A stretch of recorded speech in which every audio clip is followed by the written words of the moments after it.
20 years ago, two Augusta businessmen and friends, Sam Hale Sibley and Hampton James Walker, had a dream to establish a recovery residence for adult men challenged with alcoholism and drug addiction. Sam left University Hospital and I believe right around 1990, and he always had talked about that he wanted to do more for the alcoholic and the drug addict than a treatment center could do. He wanted to give them the opportunity to better their life. What a lot of people don't know is Sam was kind of the one that was out front that really this was his vision and dream. He was here on a day-to-day deal. But it was Hamp, the one that was kind of in the background that handled the financial end of the business, and they did that for years. And he said, all I want to do is to offer these men the opportunity to get a better life. And that is the core belief of the Hale House, of the Hale Foundation.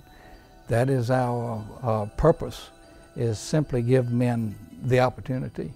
As a result of their compassion to help people and a commitment to their vision, the Hale House started with a single house in 1991.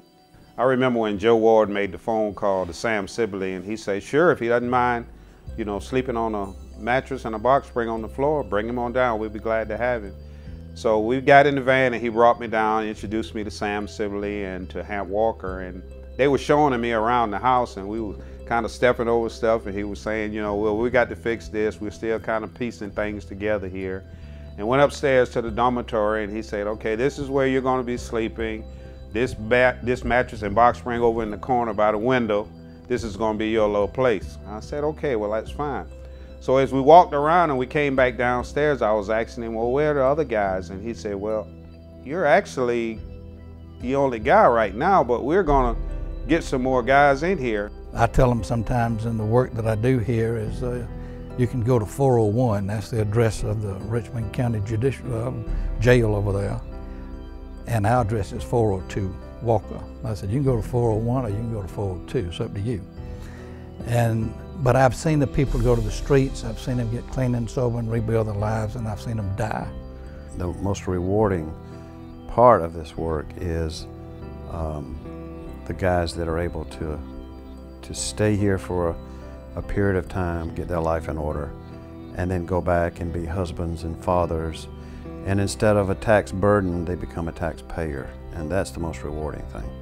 Currently, the Hale Foundation, a 501c3 nonprofit, has grown to 5 houses in the downtown area and 48 residents.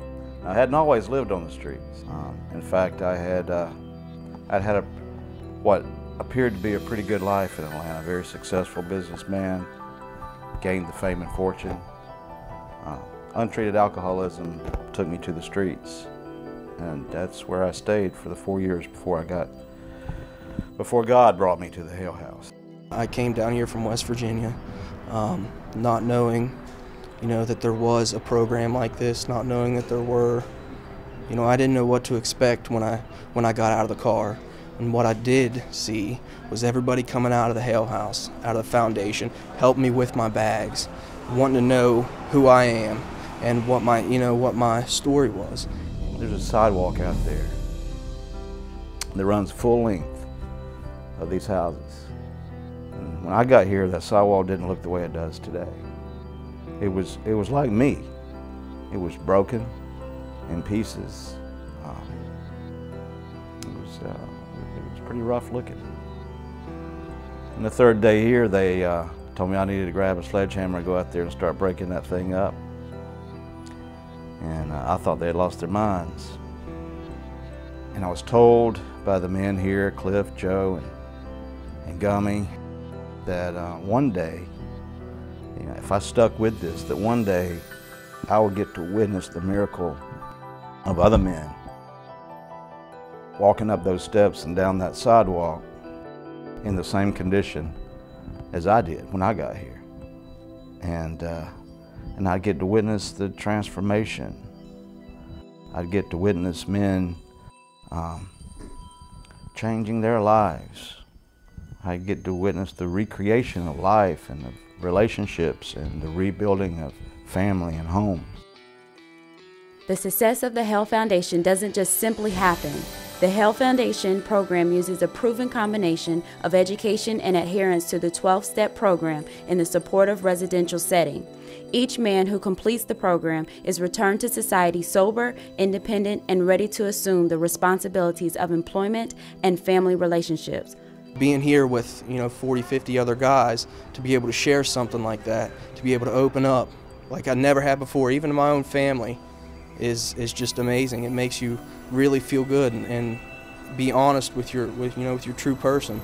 So it's been a great experience so far. The Hale Foundation has two pressing needs. The first is for more housing. When untreated, addiction disorders can wreck lives and result in homelessness. The Hale Foundation provides transitional housing for as long as necessary to restore men to independence. Had I not got in this time in 2010, I don't think I would be alive today. I'm pretty sure of that. And the foundation, they let me in, and after all my attempts and all my, a lot of times in a lot of places when people, and I don't know if the right word is failure, but has had as many chances at it as I had, I don't even think I would have let me in, And not only did they let me in, they also gave me the opportunity to have some kind of responsibility as far as the new guys coming in, and I really couldn't figure it out when they made me the manager of the 30-day house when the guys first come in, dealing with the guys that was first coming in here. And for me, that was the most rewarding and enjoying experience I could ever imagine. And I don't know where that idea came from. I don't even know who came up with that, but it was exactly what I needed. It filled me up, man, and it gave me the discipline and the responsibility and the patience to see me coming in. Every time I see a guy come in, I can relate to that, and I can see me, and I can see guys come in and go back out and come in and go back out.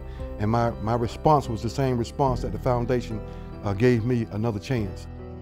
The acquisition of 2 houses adjoining our current campus will allow Hale Foundation to expand our community to serve more men. The second need is for a commercial kitchen including a walk-in cooler and freezers that will replace the 13 residential refrigerators now in use. Well, I don't think Sam and Hamp would believe the projects that are going on today. As you know, we're now up to 5 residents that are housing some 46 men. We're in the final stages of completion of Sibley Hall, which is our largest project to date. It's 4,300 square feet that we should complete about the middle of April to the end of April. It will have a full commercial kitchen, a dining capacity for about 60 men, and it will have a walk-in cooler and freezer. Right now we have about 12 or 13 individual refrigerators and freezers that we have to keep our food in, and it's just a difficult task to try to feed 40 to 45 men 2 meals a day. Every day I want to get to watch these guys walk up those steps and into that dining hall, and I want to get to listen to their conversations, and I want to get to I'm gonna get to give them a hug when they leave here, when the time comes, knowing that they have the whole world ahead of them, knowing that that they don't have to come back here in the condition that they arrived in. And I thank God for that opportunity every day. Hale Foundation takes no federal or state funding and provides housing and services at low cost to men who need it. This has been possible because of the support of the community and concerned individuals. Expansion is necessary and challenging. Now is the time to purchase real estate and move forward. Will you join us? What the Hale House needs is the support, financial support, that we can get to continue to grow and offer the services that we have offered, to be able to grow our program, to be able to acquire more property, and that takes money, it takes support. About 60% of our budget comes from the rent the men pay once they start working. The other 40% is from local charitable organizations and donations that we get from individuals. So, and that just helps us to sustain. But for any growth that we're going to receive, we need some significant support from other donations. We asked our residents, all of our residents, to write a letter home or to a family or friend or someone who was meaningful in their life, and tell that person what the Hale House meant to them, and ask them to please see if there was any way that they could support the Hale House mission. And the idea behind this was that we were going to have a lunch the week of Thanksgiving, and these men were going to open the letters that they received back. We didn't expect to receive very much money in this process, but we wanted the people, the family members of the residents, to know what we were doing for the Hale, doing with these men. Out of that, every man that wrote a letter received a letter back from either a friend or family or someone who was meaningful in his life. And out of that mailing, those 46 men, we received $11,000, which was incredible. It just spoke volumes about how the families see the need for the Hale House. And I was very proud and very surprised and pleased by that response. And we're hoping the community will respond that way in our capital campaign that we're kicking off here. This disease, and I think most people believe that it is a disease, alcoholism and drug addiction. It's merciless. There's probably not a person that views this tape or wherever it may be shown that doesn't have a friend, a relative, and possibly even in their immediate family that this disease hasn't touched. And my experience has been over the 25 years that I've been doing this is that it reaches all corners of society. It doesn't leave anybody out. It has no social standing. It attacks wherever the opportunity presents itself. And you know, had I not walked up those steps on February 1st of 2008, not only would I not have what I have today, truthfully, I don't think I'd be alive today. So, you know, I can tell you that not only did the Hale House save my life, they showed me how to change my life.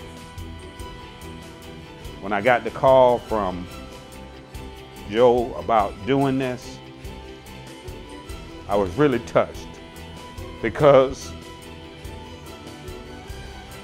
it's a miracle. I'm a miracle.